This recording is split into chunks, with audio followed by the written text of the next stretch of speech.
대해서 인하의대 정형외과의 유준일 교수님이 강의해 주시겠습니다. 유준일 교수님 양력을 간단히 설명드리겠습니다. 충북대학교 의학과를 졸업하셨고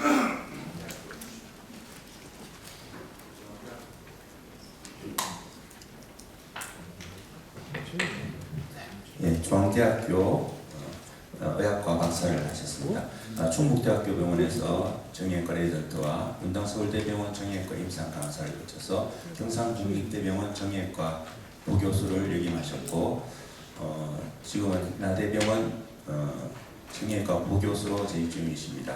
그 외에 나대병원 전임상평가센터장, 산학연융학연구기획실 부실장 등을 활약을 하고 계십니다. 강의 부탁드리겠습니다. 예, 소개 감사드립니다. 소개받은 인하대 정형외과 유준일입니다. 오늘 사실은 이 자리에 자주 제가 참석했었고 또 2년 전까지 경상대 근무해서 경북대에는 많은 동료 연구자들이 있어 자주 왔었는데 이 강당에 이렇게 많은 분들이 온 적 앞에서 가는 처음입니다. 그리고 또 저도 이제 와이프가 재활의학과 의사나 요양병원에 근무하다 보니까 많은 상의를 하면서 근감소증 얘기를 많이 해왔는데요. 제가 근감소증 시작한 얘기를 좀 드리면 한 10년 좀 넘었습니다. 그래서 10년 전에 제가 이제 전임 마치고 막 임상 조교수 할 때 그 당시에 근감소증 연구회가 있었는데 그 연구회에 참여하면서 학회가 이제 올해로 11년, 만으로는 10년 됐는데요. 학회가 이제 창립이 될 때부터 이 공부를 해왔는데 지금 최근만큼 이렇게 관심 많은 적은 처음인 것 같습니다. 제가 항상 말씀드릴 때 곧 진단 수가가 나오고 또 곧 여러분 클리닉에서 약을 드릴 겁니다 라고 말씀을 드렸는데요.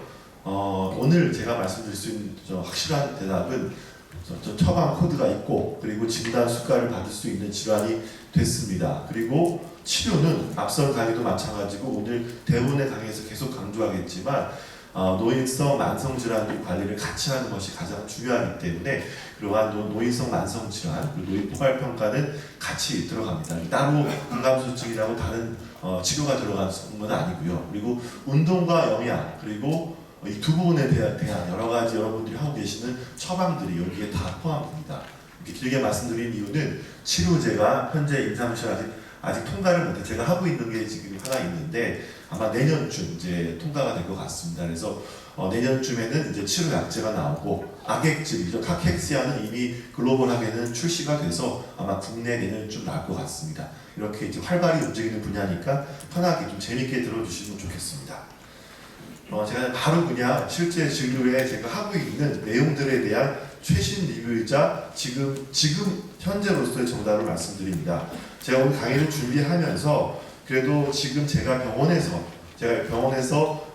수요 화요일하고 금요일 진료를 보는데요. 금요일 하루는 근감소증 환자만 진료를 보고 있습니다. 한 명 진료 보는데 30분 정도 걸리기 때문에 금요일 하루만 제가 외래를 따로 빼서 외래 두 방을 열고 보고 있고요.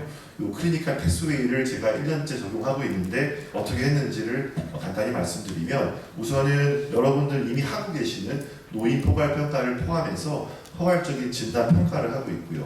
그리고 진단은 우리가 근력하고 근육량, 신체 기능을 재야 됩니다. 이 세 가지가 모두 수가가 있습니다. 그리고 동반질환, 우리가 3대 동반질환이라고 하죠. 고혈압, 당뇨, 고지혈증에 대해서는 반드시 같이 우리가 맞춤형으로 체크를 해드려야 되고요. 단계별로 운동을 적용합니다. 저는 정형외과 의사라 고관절 골절 환자가 제 환자의 80%고 수술 후에 근감소 예방이 가장 중요하기 때문에 전 단계적으로 통증부터 해서 단계적인 운동을 적용하고 있고요. 영양 중재 역시 마찬가지로 환자분들의 상황에 따라서 예방적인 영양 중재인지 또는 급성기 환자가 오랄로 섭취할 수 없어 수액제제가 필요한지 이런 것들 나눠서 적용하고 있고요. 약물하고 조정, 이런 약물에 대한 조정 평가는 아마 노인의학 하시는 선생님들이 제일 잘하기 때문에 제가 오늘 강의에서 집중하진 않겠습니다. 이런 내용들을 현재 저희 아시아 워킹그룹이라고 하는 올해 10월에도 있는데 한국이 포함되어 있는 대만과 일본, 한국이 주도로 하는 아시아 워킹그룹 가이드라인이 현재 저희의 진단 기준입니다. 왜냐하면 그 인종별로 근감소증은 매우 차이가 크기 때문에 아시아, 유럽, 미국으로 나와서 우리가 진단 기준을 적용합니다. 그리고 그 내용이 없는 부분들, 가이드라인에 아직 포함이 안 됐지만 지금에 필요한 부분들은 메타 분석 연구, 그것조차 없는 디지털 영역은 제가 RCT 연구를 포함해서 가이드라인을 짰습니다. 그래서 먼저 포괄적 진단 평가를 제가 활용한 것은 가운데 있는 이 아시아 워킹 그룹입니다. 그래서 악력기 하나와 또는 BIA 홀바디 덱사라고 하죠. 그럼 골밀도 기계에 있는 전신평가적 장비가 병원에 있다라고 하시면 다음과 같은 기준을 가지고 우리가 진단을 할 수 있습니다. 자세한 진단 내용은 뒤에 말씀드릴 것이고요. 그 외에 아시아 기준은 유럽 기준을 바탕으로 우리가 만들었기 때문에 유럽에서 나오는 가이드라인은 저희도 계속 학회에서 따라가면서 정리를 하고 있습니다. 그래서 이런 중요한 내용들, 그리고 ICFSR이라고 저희가 사코페니아랑 프레일리티를 같이 보는 국제학회가 가장 권위가 있는데, 이 학회에서는 주로 예방이나 스크리닝, 운동 같은 가이드라인을 매년 발표합니다. 저희가 그걸 받아서 학회에서 한국인이 좀 맞게 모디파이해서 발표를 하고 있는데, 이 내용도 같이 참고를 하였습니다. 그래서 결론을 말씀드리면, 지금 저희가 진료 현장에 쓰고 있는 진단 기준은 이 아시아 워킹 그룹이 발표한 2019년 버전을 지금도 쓰고 있고요. 여기서 아주 크게 변화하지는 않을 것 같습니다. 이 기준인데, 이 내용도 제가 번역해서 지침서의 내용을 담아두었기 때문에 아마 핸드아웃에 있을 것이고요. 뒤에 말씀을 좀 드리겠습니다. 바로 나오네요. 이 그림이 제가 2020년도에 1년 뒤에 바로 번역을 해서 그려놓은 그림입니다. 별로 이렇게 어려운 내용은 아니고요. 우리가 흔히 근 감소에 영향을 미칠 수 있는 여러 만성 질환들, 대표적으로 심뇌혈관 질환들, 고혈압, 당뇨, 고지혈증 같은 것들이 있는지 없는지를 보고요. 그리고 여기 이제 보이시는 검사들이 있는데, 종아리 둘레를 재거나 또는 보행 속도 같은 것들 평가해서 스크린을 먼저 합니다. 이런 것들은 좀 주관적이기 때문에 저는 외래 현장에서 설문지, 여기 보이시는 사크F라고 하는 설문지를 외래 현장에서 하고 있고, 요게 4점이 넘게 되면 근감소증 의심군으로 분류해서 환자에게 진단 검사를 우리가 추천을 해야 됩니다. 그리고 나면 하는 검사들이 악력, 그리고 근육량 평가, 신체 기능 평가를 합니다. 하나씩 뒤에서 말씀을 드리겠습니다. 그래서 먼저 환자분이 들어오시게 되면요, 환자분에게 스크리닝 검사를 하는데, 검사 우리가 할 때 저는 이제 기본적으로 외래 사크F라고 하는 선별 설문지를 다 넣어놓고 점수를 체크하고 있지만, 여러분들이 만약에 이런 설문지가 바로 안 돼 있다고 하면 이런 스크리닝 도구 중에 종아리 둘레 재는 것이 가장 우리가 민감도가 높은 것으로 되어 있습니다. 그래서 두 가지 검사를 해볼 수가 있고요. 설문지 검사를 했는데 우리가 5가지 항목에서 4점 이상이 나왔다라고 하면 우리가 이제 여러 가지 진단 검사를 하는데, 악력 측정, 물론 하지의 근력을 측정하는 장비들도 재활약과를 포함해서 잘 되어 있습니다. 근데 지금은 우리가 비교적 코스트가 낮은 범위에서 전신에 우리가 근력을 평가하는 악력을 평가하고 있고요. 이 방법에 대해서도 제가 학회와 함께 표준화를 시켜놓았는데, 쉽게 말씀을 드리면 지금은 앉아서 우리가 이 자세와 같이 90도로 팔꿈치를 굽히고 하는 검사나 서서 하는 검사 둘 다 인정을 하고 있고요. 맥시멀 값, 한 3회 정도를 측정해서 가장 높은 값을 측정하고, 이러한 악력 측정이 환자의 생존율과 굉장히 밀접한 관련이 있어 지금도 진단으로 우리가 인정을 받고 있습니다. 컷오프는 다음과 같은 수치를 우리 적용하고요. 그리고 이제 의자에서 앉았다 일어나는 것이 하지의 근력을 보는 검사로 상당히 많이 인정을 받고 있습니다. 그 중에서 5번을 앉았다 일어났다 하고 12초를 넘는지를 보게 되는데, 우리가 이 자세에서 아시다시피 ADA를 의존성에 대해서 예측하는데 굉장히 밀접한 관계가 있기 때문에 노인분들의 독립적 생활에 대한 예측을 해볼 수 있습니다. 그리고 근육량은 홀바디 덱사, 지금은 국내 BMD 장비나 또는 해외 장비들도 일정 이후에 나온 장비들은 이러한 홀바디 덱사, 양쪽의 팔과 양쪽의 다리의 근육량, 림 매스를 측정할 수 있는 자동 기능이 있습니다. 그래서 보시면 밑에 양쪽 양팔과 다리의 근육량을 합하고 키의 제곱을 나눈 이 값, 스켈레탈 머슬 인덱스라고 하는 값을 계산해서 남자와 여자에서 적용하고 있고요. 아마도 지금은 이 홀바디 덱사와 BIA 두 가지 다 근육량 측정에 인정을 받지만, 이제 약제가 처방되거나 또는 수가가 비싼 줄기세포 같은 것들 처방될 때는 홀바디 덱사를 아마 골드 스탠다드로 할 것입니다. 그 이유는 모든 신약의 진단 기준에서 크라이테리아가 폴바디 덱사로 되어 있기 때문에 혹시나 이 장비를 갖고 계신 병원에서는 폴바디 덱사를 측정하면 되고요. 현재 병원에서 한 10만 원 정도의 비급여 수가를 받고 있는데 단독으로 환자한테 10만 원을 저희가 받기 좀 어려워서 뒤에 말씀드리는 신체 기능 평가와 악력 그리고 폴바디를 묶어서 저희가 한 10만 원 정도의 환자에게 처방을 하고 있습니다. 그리고 BI에 있는 저희는 이제 서비스 형태로 같이 처방을 해드리고요. 혹시나 BIA 장비밖에 없다라고 하면 BIA 수가가 평균적으로 2만 원, 3만 원 사이로 지금 처방되고 있다는 조사를 저희가 한 바가 있기 때문에 참고하셔서 처방을 하시면 되는데요. BIA 같은 경우는 장점이 우리가 이제 방사능 노출이 없기 때문에 자주 팔로우를 할 수가 있는 장점이 있습니다. 다만 에러율이 좀 있고 기계변 또는 환자가 부종이 있을 경우에는 오차가 있다는 것은 감안하셔서 체크를 해야 되고 컷오프는 다음과 같습니다. 그래서 지금 이제 최신 얘기도 좀 드려야 되니까 글로벌리하게는 CT와 MRI의 진단 기준을 만들고 있습니다. 이미 비만 분야의 약제들이 너무 가격이 올라갔고 내년에 들어올 악액질, 카텍스 약제들 같은 경우는 굉장히 비용이 비싸기 때문에 CT나 MRI를 통해서 근육량을 정확히 메저하고 그 반응을 보는 쪽으로 가고 있고요. 앱도멘 CT죠. 복부에 있는 소아스 머슬을 보는 방법이 한 개 있고 그리고 독립성, 걷는 도행을 보기 위해서 허벅지의 근육을 보는 방법 두 가지가 가장 활발하게 활용이 되고 있고 이 또한 아마 진단 수가로 나올 것이기 때문에 CT나 MRI 있는 기관에서는 이것도 주의 깊게 보시면 좋겠습니다.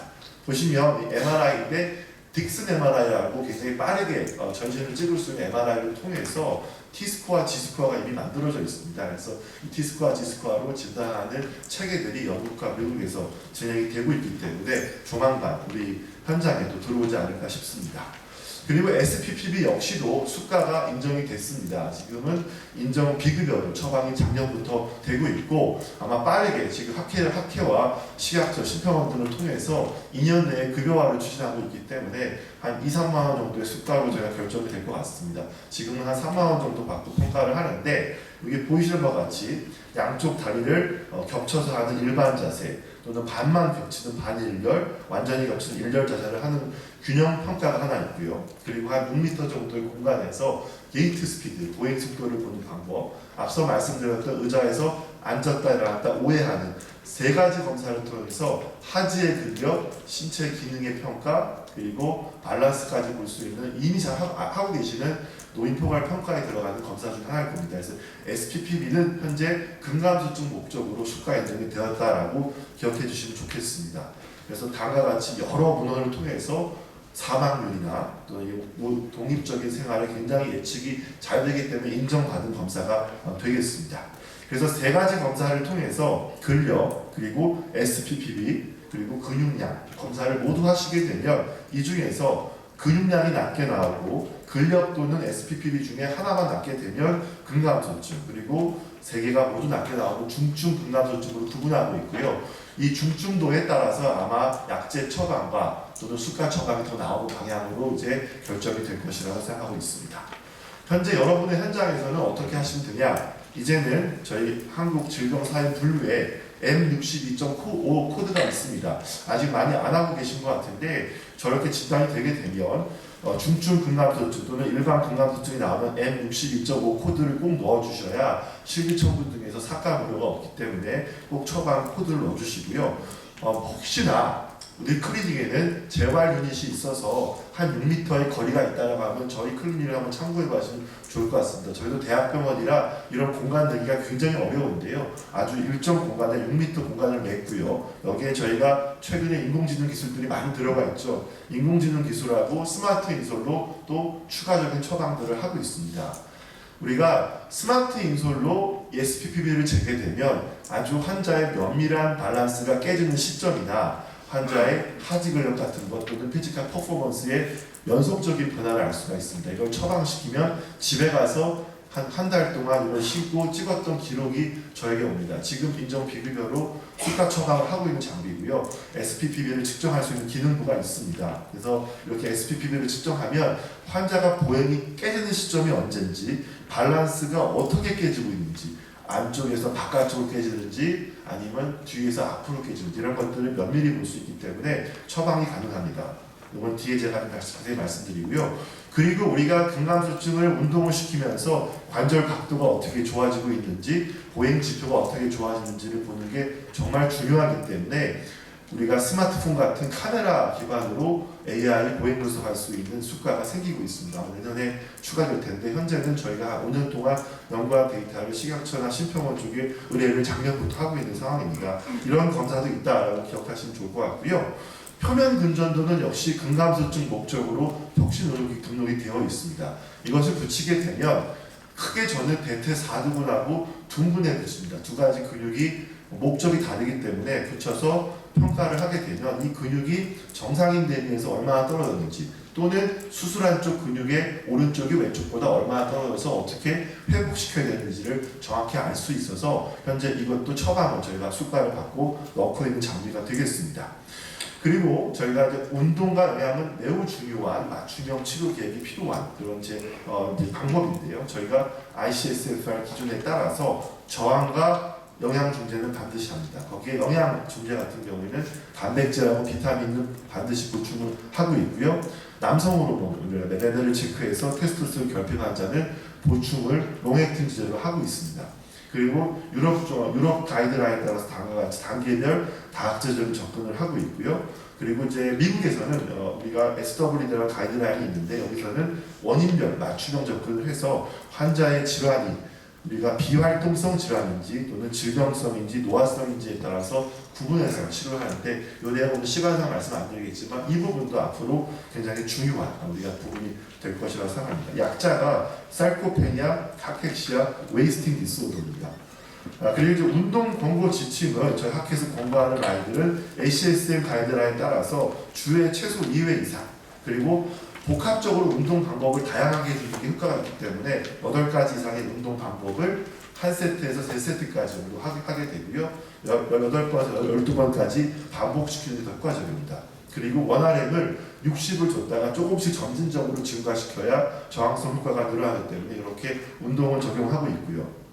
그리고 여러 가지 메타 분석 결과를 정리한 결과를 보게 되면 이런 운동 자체가 근력이나 근육량을 얼마나 개선시키는지 이펙트가 나옵니다. 이거를 기반으로 해서 환자에게 얼마나 개선시킬지를 우리가 설명드리고 운동을 적용하고 있고요. 제가 여러 연구들을 한 5, 6년간 진행해 봤을 때 지역사회나 병원 모두에서 한 12주 이상은 적용을 해야 효과가 있었습니다. 그리고 저항 운동만 하는 것이 아니라 균형감에 대한 운동과 유산소 운동도 노인에서는 같이 하게 되면 효과가 있습니다. 물론 체중이 좀 빠지면서 근육도 일부 좀 빠진다고 되어 있지만 신체 기능 등이 유지되거나 향상되는 효과가 있었습니다. 거기에 앞서 말씀드렸던 스마트 인솔하고 저는 스마트 워치를 같이 처방을 지금 하고 있는데요. 이건 환자분이 갖고 있지 않은 경우에 저는 임상 시험 목적으로 하고 있는데 수능도를 유지시키는 데 매우 도움이 됐습니다. 3개월 정도 계속 피드백을 주면 환자들의 습관이 이루어집니다. 그리고 단백질은 우리가 프로테인에이지 연구 그룹 결과가 지금 가장 공신력이 있는데 일반적으로 많이 가이드라인에 보이시는 거는 하루에 kg당 1.2g 많이 들으셨을 겁니다.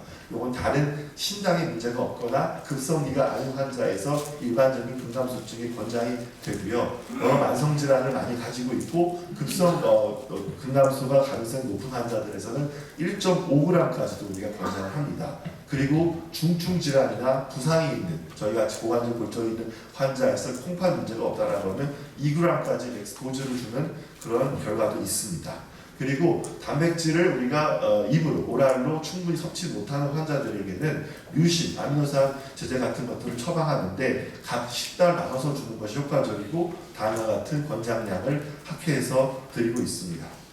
그리고 이제 우리가 비타민 D는 굉장히 중요합니다. 골다공증에 매우 중요한 우리가 영양소로 되어 있지만 또한 더해서 우리가 비타민 D 부족이 낙상을 일으킬 수 있고 근감소증에 중요하기 때문에 다음과 같이 결핍이 혈청 레벨을 체크해서 결핍이 되어 있으면 초반에는 메가도즈를 조금 올려줘야 되고요. 이후에 유지한 다음부터 정상적으로 우리가 30나노그램 이상을 유지시키는 것이 근감소증에 이펙트가 있다고 되어 있고 그 다음부터는 골다공증과 같은 그런 일일 권장량으로 유지를 하시면 되겠습니다.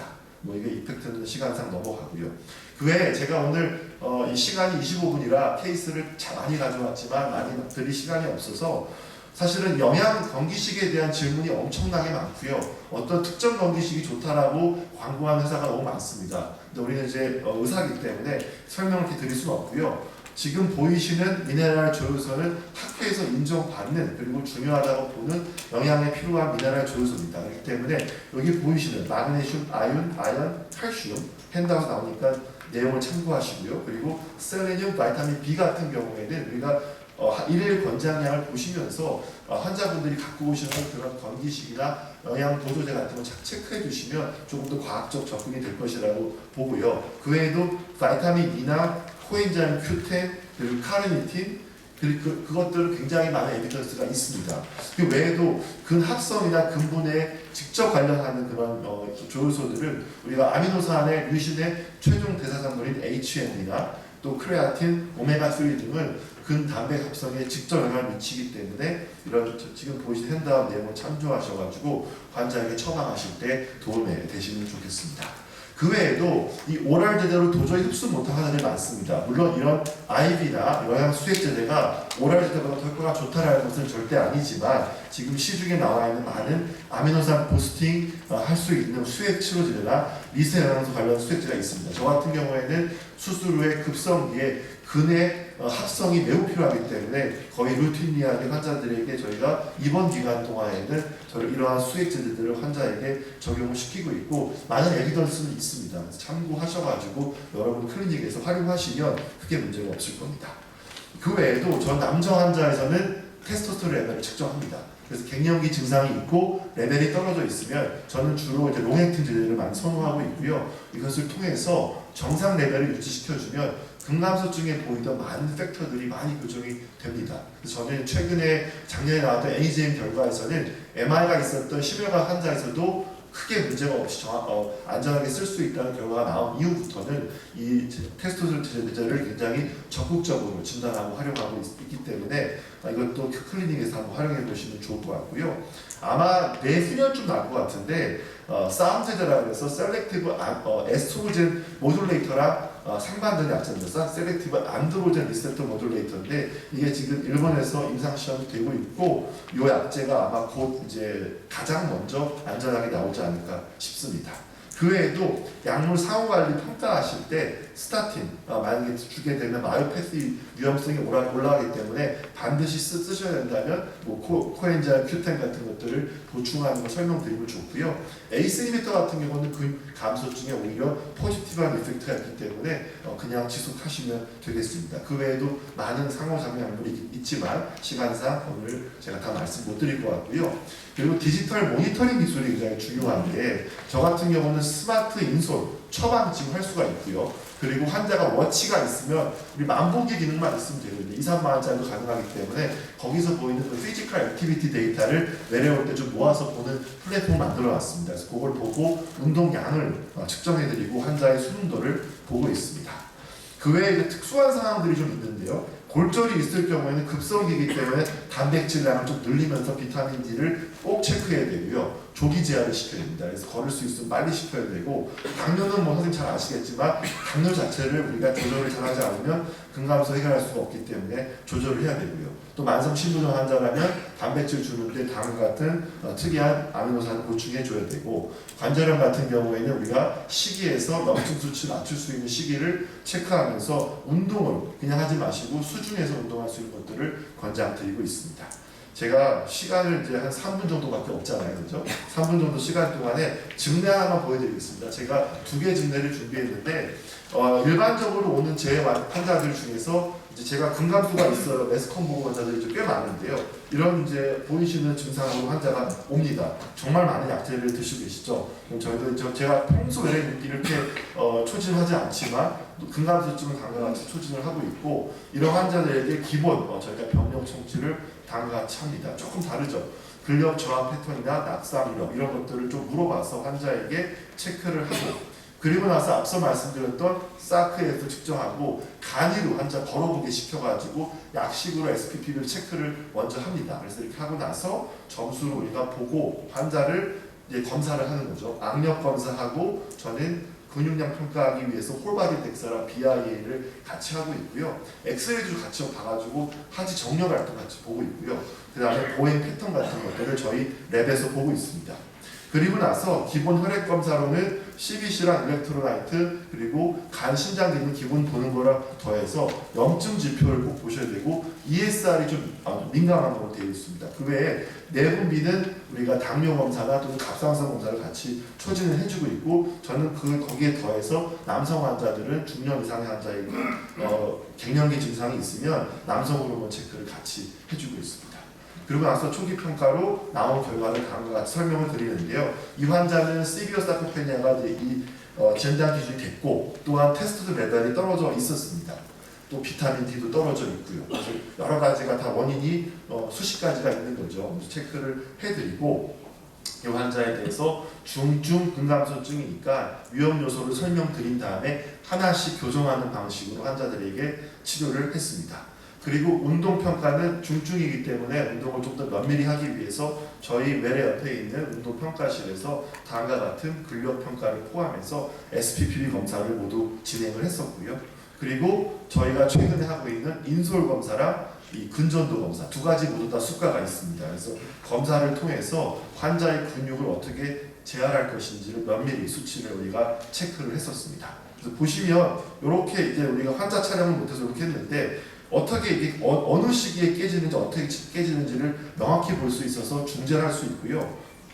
보시면 지금 스마트 인솔을 신고 걷고 계신 겁니다. 그래서 어느 쪽으로 기울고 있는지 근력이 떨어지는지를 명확히 피드백을 할 수 있습니다. 그래서 이를 통해서 우리가 여기에 더해서 노인 인지 평가까지 영양평가까지 포괄평가를 같이 해주면서 환자들에게 현재 저희가 또 심화 검사를 같이 하면서 중재를 하는데요. 영양 같은 경우는 앞서 말씀드렸던 권장량을 채우는데 다만 조금 면밀히 채워주셔야 돼요. 그래서 저 같은 경우는 식단을 다 물어보고 또는 사진을 받아와서 먹고 계시는 식단 하에서 배분을 해드리고 있습니다. 그래서 그렇게 해가지고 식단을 면밀히 짜드리고 나머지 조효소들을 채워드리면 환자들 굉장히 피드백 좋습니다. 의사가 이런 여러 가지 영양에 대한 얘기까지 해주게 되면 굉장히 환자들의 컴플라이언스가 올라가고요. 그 외에 운동도 저희는 운동 처방팀이 따로 있어서 이런 운동 프로그램을 굉장히 세밀하게 짜드리고 제 환자분들 중에 한 20%는 제가 갖고 있는 임상 시험으로 일주일에 2번씩 오셔가지고 저희가 운동을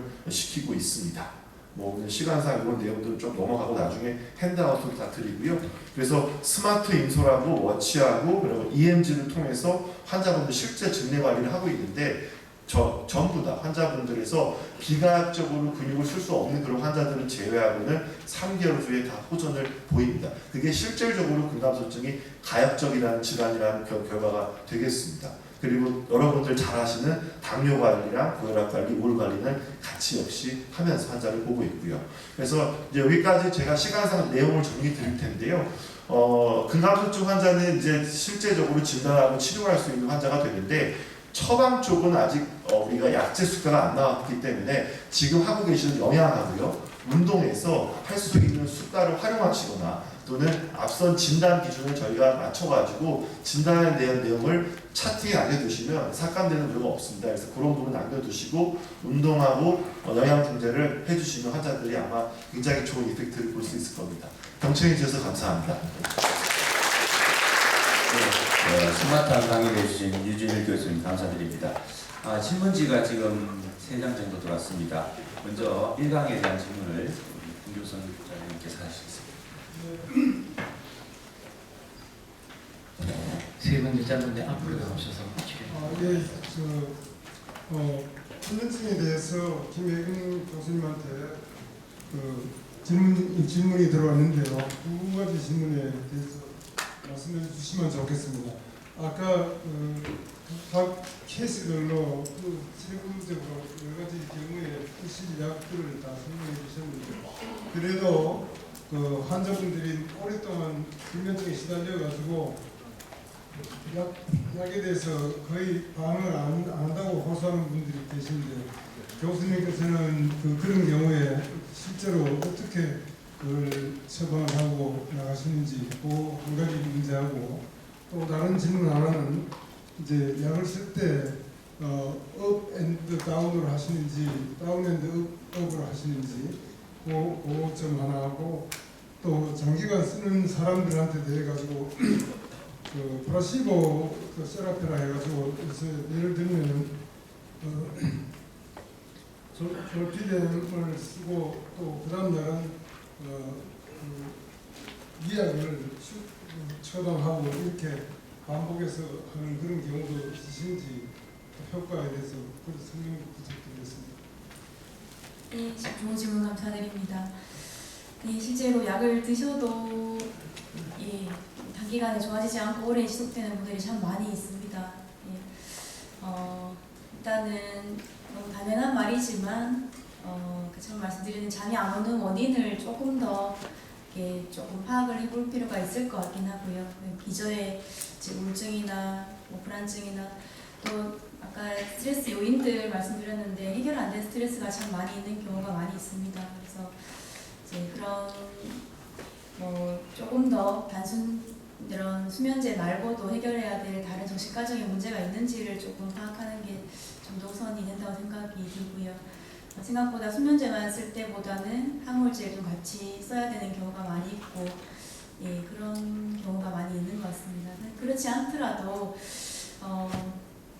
그래서 보면은 거의 몇십 년간 수면제를 처방을 드리는 경우도 사실 많이 있습니다. 그런데 아까 처음에 말씀드린 주관적인 수면 불편감도 되게 많이 호소하시거든요. 그래서 배우자분 같이 오시거나 하면 정말로 잘 못 주무시는 건지, 그리고 실제 생활 집안일 하시거나 아니면 집 일을 하시거나 사회생활 하시거나 이럴 때 얼마나 기능 장애가 있는지, 물론 이게 정말 주관적인 건지 객관적인 건지를 파악해 볼 필요도 있을 것 같습니다.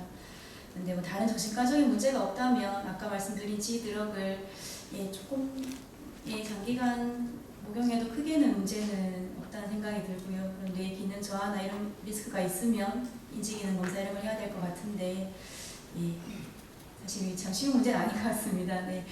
그리고 아까 플라시보 말씀을 주셨는데 이 플라시보 사실 지드럭 이런 슬로스 복용해 보신 분이 계신지 모르겠지만 약효과가 분명합니다. 그래서 플라시보를 드시고는 플라시보로 효과가 있는 경우는 거의 없을 것 같습니다. 네, 그래서 하루 드시고 안 드시고 이렇게 하는 거는 크게 의미가 없을 것 같고요.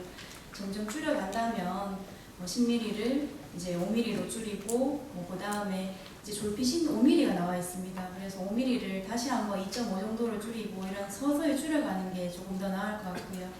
한 2.5ml 정도 드시는 경우에 2.5ml로 잠이 온다 하면 사실 심리적인 그런 게 조금 더 많이 있다고 설명을 드립니다. 2.5까지 줄여들었다면 이건 약으로 자는 것보다 약을 먹는데 마음에 자는 게 더 맞는 것 같다. 잘 줄여오셨고 이제는 조금 안 드셔보시는 것도 해보자 이렇게 가능한 정도인 것 같고요. 그래서 플라시보보다는 그리고 아까 설카딘 멜라토닌 말씀드렸는데 멜라토닌은 조피뎀 드시다가 설카딘 드신다고 잠 오지 않습니다. 이게 안현제가 아니기 때문에 근데 처음에 같이 복용을 시작을 하시면 하나의 생체 시계가 만들어진다는 게 좀 생각하시면 좋을 것 같아요. 해가 떨어지면 나오는 머리 호르몬을 보조해 주는 건데요. 그래도 처음에 조피뎀을 처방을 드릴 때 같이 처방을 주시면 나중에 조피뎀을 줄이는 데 효과가 좀 있습니다. 네, 그래서 카딘은 단기간보다는 몇 개월 드셔야지 조금 더 효과 있다 생각해 주시면 좋을 것 같아요. 네, 감사합니다. 감사합니다. 이건호 교수님께 질문이 들어왔습니다. 강의하시면서 다 언급하신 내용인 것 같은데 뭔가 포인트를 잡아서 좀 간략하게 좀 답해 주시면 감사하겠습니다. 황반변성 의심증세는 어떤 것이 있을까요? 잘 올 수 있는 질환은요? 예방법은 어떤 것이 있을까요? 포인트 좀 부탁드립니다. 이제 황반변성의 이제 핵심적인 증상은 사실 이제 변시증, 그러니까 사물이 휘어져 보이는 증상과 이제 암점이 있습니다. 그래서 이제 아까 전에도 말씀드렸던 것처럼 이제 그런 리스크 팩터가 있다든지 이제 55세 이상의 이제 노인분들한테서는 이제 한눈씩 가려서 이제 이런 격자무늬 모양을 보고 이제 그 격자가 휘어져 있는 건 없는지 암점이 보이는 건 없는지를 확인하는 것이 중요합니다. 그래서 그런 게 조금이라도 있다고 하면 분명히 확인을 해봐야 되는 것 같습니다. 그리고 이제 예방을 위한 거는 이제 앞서 소개드렸던 것처럼 실제로 저희가 이제 병원에 들어와서 약을 처방할 수 있는 약제는 없습니다. 그 쪽지 처방으로 저희가 이제 약을 내고 있는데 아까도 말씀드렸던 것처럼 그 ARS2 포뮬라에 맞춰서 이제 루테인, 지아잔틴, 비타민 C, E, 그리고 아연, 구리가 포함되어 있는 약제를 보통 저희가 이제 쪽지 처방을 통해서 환자분들한테 드시도록 설명을 좀 드리고 있습니다. 그리고 시중에 이렇게 비슷한 포뮬라가 나와 있는 약제들이 굉장히 많이 있고 거기다 더해서 이제 오메가3라든지 이런 것도 도움이 된다고 되어 있기 때문에 그 약제에 포함되어 있는 경우가 많습니다. 그래서 그런 약제들을 권유를 하는 것이 좀 도움이 될 수 있고 실제로 건성황반 변성에서 건성황반 변성에서 습성으로 넘어가는 것을 조금 방지하는 효과가 있습니다. 그래서 충분히 그 약제를 이제 권유하는 것이 도움이 될 것 같습니다. 네, 감사합니다. 그리고 유진일 교수님한테 강의가 질문이 2개가 들어와 있습니다. 첫 번째 질문은 근육질 평가에서 둔근과 대퇴사두근의 의미는 어떻게 다른가요? 첫 번째 질문 감사드립니다. 대퇴사두근 쪽은 우리가 이제 큰 힘을 내는 우리가 타입 2, 타입 1 머슬을 나왔을 때는 타입 2 머슬이 주로 분포했습니다. 무슨 말이냐면 우리가 이제 헬스 근육이라고 쉽게 말씀드리면 되는데 아주 빠르게 근육의 힘을 필요할 때 하는 그런 근육을 주로 보는 거고요. 둔근 같은 경우는 자세 유지 근육입니다. 타입 1 머슬이 주로 있게 되는데 주로 기립 자세나 그런 것들을 유지하는 타입 1 머슬이 주로 있고 노인에서는 타입 2라 그래서 대퇴사두근이 빠지는 속도가 더 빠릅니다. 그래서 두 가지를 나눠서 분석하는데 저는 또 고관절골절 환자가 약상이 위험해서 둔근을 굉장히 중요시해서 보고 운동을 시키고 있습니다. 두 번째 질문은 최근 많이 하는 인바디 검사는 근육량 측정에 얼마나 신빙성이 있나요? 인바디 검사의 정확성을 높이려고 할 때 사용할 만한 팁이 있을까요? 좋은 질문 감사합니다.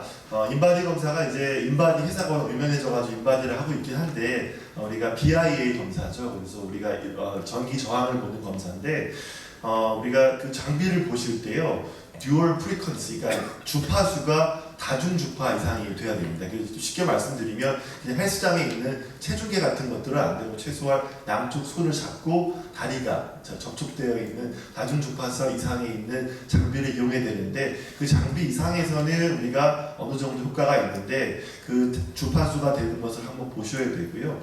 그리고 환자가 우리가 볼 때 체외 수분 보는 부분이 있습니다. 그 체외 수분이 정상 이상으로 우리가 넘어가 있거나 할 경우에는 부종이 있는 경우가 많은데 이런 경우에는 오버 에스티메이션이 많이 됩니다. 그래서 부종이 있는지를 한번 체크하셔서 보는 게 좋습니다. 그 외에도 가능하다면 맷변 측정해서 변화량 같은 것들을 한번 체크해서 그 변화량 범위가 그 안에 들어있는지 체크해 주시면 좋고, 임플란트가 들어가 있으면 임플란트가 들어간 쪽은 계산하지 마시고 없는 쪽에 곱하기 2 이렇게 해가지고 또 계산을 하고 있습니다. 예, 답변 감사드리고요. 중앙통 내에 지금 마이크가 2개 준비되어 있습니다. 마이크를 써서 혹시 질문하실 분 있으면 마이크를 써서 질문 부탁드리겠습니다. 기다리는 동안에 그러면 저희가 이건우 교수님께 한 가지 질문 드리겠습니다. 지금 보시면은 습성 황반 변성에서 주요 치료법으로 안티베제프 치료에 대해서 설명해 주셨는데요. 그때 설명 보면 한 30% 환자가 치료에 부분 반응이나 불응하는 경우가 있다고 하는데 이런 환자들한테는 대체 치료 옵션에도 아까 말씀하셨긴 하셨는데 실제 사용 중인 게 있는 어떤 게 있고 현재 그 효과가 어느 정도인지 안 그러면 더 추가적으로 어떤 치료 전략을 더 할 건지 좀 설명 부탁드리겠습니다. 이제 실제로 치료하는 것 중에 이제 아까 광역극 치료 설명드렸던 것처럼 이제 비주다인이라는 특수 약제를 사용해서 이제 특수한 간격의 레이저 치료를 하는 방법을 병용을 하는 게 있습니다. 그래서 그것을 이제 좀 생각해 볼 수가 있고, 실제로는 그 보험 기준에 맞추다 보니까 이제 8주 밑으로 좀 더 짧은 간격으로 주사를 놓고 싶은데 이제 보험 기준에 안 맞아서 보험 기준에 안 맞는 경우에는 급여 기준에 안 맞는 경우에는 환자가 대충 이제 주사 한번 맞을 때 약값만 한 90만 원 정도 내야 되기 때문에 이제 급여 기준에 맞추려고 오면 환자가 이제 주사 간격은 좀 줄여야 되는데 이제 급여 기준이 안 맞아서 비급여로 주사 맞아야 되는 게 환자가 부담이 굉장히 큽니다. 그래서 최근에 나온 약제 중에 아까 말씀드렸던 것처럼 이제 라니비주아닙이나 아클리버셉트 같은 약제들에 대한 이제 바이오시밀라들이 많이 나와 있기 때문에 그 약제들을 많이 쌉니다. 그래서 그 약제들을 이제 중간중간에 병합을 해서 이제 짧은 기간으로 해서 이제 주사 치료하는 방법을 좀 사용해 볼 수 있고, 이제 지금 이제 삼상 아까 전에 말씀드렸던 거 삼상 임상 연구로 진행되고 있는 이제 꼼꼼하게 이렇게 기기를 이제 아예 고정을 시켜놓고 6개월에서 1년 동안 약물 배출이 서서히 되도록 하는 기구가 지금 임상 시험 중에 있어서 그 약제가 실제로 나오게 된다고 하면은 꽤 오랜 기간 동안 주사 맞지 않고도 환자들한테 도움이 될 수 있을 거라 생각합니다. 감사합니다. 마이크 질문하시죠. 예, 그 강의 잘 들었습니다. 김혜경 쌤한테 여쭙고 싶은데요. 요새 그 멜라토닌 제제에 대한 환자분들이 문의들이 되게 많습니다. 아까 선생님 잠깐 언급해 주셨는데 멜라토닌이 지금 급여 제제로 지금 나오고 있는 스카딘 제제가 있는데요. 이 스카딘 제제를 쌤 아까 좀 얘기하신 걸 보시면 단기적으로 수면을 유도할 때는 효과가 좀 떨어지는 것 같다. 그러면 이게 벤조다이azepin 계통 약하고 스카딘하고 같이 써도 도움이 되는지, 또 스카딘을 쓸 때 선생님은 어떤 목적으로 쓰시는지 저희들이 자세히 몰라서 한번 다시 한 설명 부탁드립니다. 네, 질문 감사드립니다. 제가 알기로는 아직 비급여 아닌가요? 제가 비급여로 알고 있는데요. 아직 보험으로 안 들어온 걸로 알고 있는데, 예. 그 일부 정신과에서는 제제에서는 급여로 된 걸로 알고 있습니다. 제가 좀 더 네, 제가 공부에 만약 그랬다면 부족한 것 같습니다. 그런데 일단 멜라토닌 서카딘이란 약제만 생각을 한다면 급여 비급여는 제가 조금 더 공부를 해봐야 될 것 같고요. 제가 알기로는 아직 비급여로 알고 있는데요. 예, 비급여로 아직은 언젠간 급여가 될 것 같고, 그래서 직구로 구매하시는 멜라토닌이 있습니다. 그래서 용량이 높은 것도 구매를 하시는데 조금 다른 거는 그건 멜라토닌 서방정입니다. 서방정. 이제 아고니스트 서방정이라서 그냥 직구로 구매하신 멜라토닌이랑 조금 작용이 다르긴 합니다. 그래서 이 멜라토닌 서방정은 이제 아까 생체 시계를 만든다 말씀드렸는데 해가 떨어지면 자동 나와야 되는 호르몬을 이제 서방정 그 약으로 해서 생체 시계를 만들어 주기 때문에 나중에 약을 수면제를 끊는 데 도움된다 하는 부분이 일단 가장 크고요. 그거 이외에도 제가 아까 렘 수면 장애에서도 잠깐 말씀드렸는데 멜라토닌 서방정은 조금 오래 몸에 남아 있으면서 깊은 수면을 늘려줍니다. 잠깐 수면 구조가 깊은 수면이 있고 렘 수면이 있고 이런 말씀드렸는데요. 깊은 수면에서 우리 머리에 나쁜 아밀로이드 같은 이런 치매 유발 물질이 잘 나온다고 하거든요. 그래서 이런 깊은 수면을 늘려주기 때문에 뭔가 신경퇴행이나 치매에도 조금 더 예방이 된다. 또 렘 수면 장애 환자분들에서도 스카딘을 조금 더 2mm짜리 나와 있지만 한 4mm까지도 같이 복용을 하면 플로나제팜, 리보트릴을 사용할 때 같이 그래도 쓰면은 플로나제팜이 너무 올라가지 않고 수면 구조가 조금 더 깊은 수면이 많아지고 하는 부분에 조금 도움이 된다고 알려져 있습니다. 그래서 급여가 빨리 됐으면 좋겠다는 생각이 들고요. 약가가 좀 비싸서 그걸 좀 더 알아보도록 하겠습니다. 감사합니다. 예, 저 유준일 선생님에게 질문 한 가지 있습니다. 여기 책에 보면 핸드아웃에 보면 그 영양 치료에 대해서는 자세하게 설명이 돼 있으신데 운동 치료에 대해서는 구체적으로 얼만큼 어떻게 시키는지 잘 설명이 안 돼 있고, 네. 두 번째는 이렇게 무릎 관절에 슬관절에 관절염 있는 환자라든지 고관절 관절염 환자, 척추관 협착증 환자 이런 환자들은 하고 싶어도 못하는 운동들도 제법 많기 때문에 그 운동 어떻게 처치를 하는지 그걸 구체적으로 좀 설명해 주시면 좋겠습니다. 너무 예리하신 질문이고요. 저도 이제 운동 치료 재활에 대해서 굉장히 오랫동안 고민을 많이 했고 좀 크게 나눕니다. 세 개를 나누는데 너무 좋은 질문이신데, 일반적인 지역사회에 있는 어르신들, 저희가 SPPB 지표를 했을 때는 9점이 컷오프고 떨어지면 진단이 되는데 그래도 7점에서 8점 사이에 있는 자기가 독립적으로 보행할 수 있는 어르신들에게는 앞서 제가 ACMS에 있는 가이드라인대로 일주일에 2, 3회 정도 근력 운동을 60원RM부터 해서 점진적으로 늘린다는 설명을 드렸는데요. 그것은 하지나 상지 나눠가지고 복합 운동 하시면 되기 때문에 그것은 일반적으로 본인들이 운동 치료하시는 것을 상상하시면 될 것 같습니다. 근데 거기다가 유산소 운동하고 균형과 유연성 운동 같이 해주는 것이 노인들에게 부상 방지에 좋습니다. 그게 이제 일반적인 운동이고요. 우리가 인터넷에 지금 많이 나오는 운동들이고, 지금 말씀하신 것처럼 관절염이 있어가지고 무릎에 통증이 있기 때문에 이런 스쿼트 같은 운동을 못하는 분들에게 적용하는 운동들이 지금 좀 몇 가지가 있습니다. 그 중에서 우리가 일어나서 하는 게 아니고 앉아서 지금 앞에서도 하고 계시는데요. 이렇게 대퇴사두근에 힘을 주고 다리를 올리는 운동도 있고요. 수중 운동도 있고 최근에는 로봇 제어이라 그래가지고 우리가 무릎의 각도를 고정시켜 놓은 상태에서 허벅지 쪽에 자극을 줄 수 있는 로봇 제어 장비들이 있는데요. 그걸로 제가 지금 1년째 이미 지금 수가 처방 아직 안 나와 있고 저희가 환자 적용하는데 환자분들이 굉장히 이펙트가 좋았습니다. 그렇게 하고 있고요. 낙상 위험이 높고 자가 보행이 안 되면 거의 우리가 워커 등으로 보행하시는 분들에게는 이제 아마 그것도 내년쯤 제가 계속 이렇게 말씀드려서 죄송하지만 웨어러블 로봇이 지금 임상시험 어느 정도 끝났습니다. 그래서 힙 플렉서 파워가 50% 이상 떨어져가지고 자가로 우리가 무릎을 고관절을 앞으로 보행 스윙 페이즈를 못하는 환자들에게 웨어러블 로봇이 굉장히 가볍습니다. 8kg 정도 되는데 차고 다리를 보조시키는 로봇이 있는데 이게 보조 목적이자 아니면 또 운동 증진에 도움이 됩니다. 실질적으로 그 환자들이 4.5점에서 6.7점까지 증진되는 것을 봤기 때문에 그렇게 운동을 시키고 있고요. 정답은 없는 것 같습니다. 어렵습니다, 선생님. 네. 네, 좋은 그 Q&A 시간에 감사드리고 이것으로도 세션 오늘 마치도록 하겠습니다. 세 분 여러분들한테 감사 말씀 부탁합니다.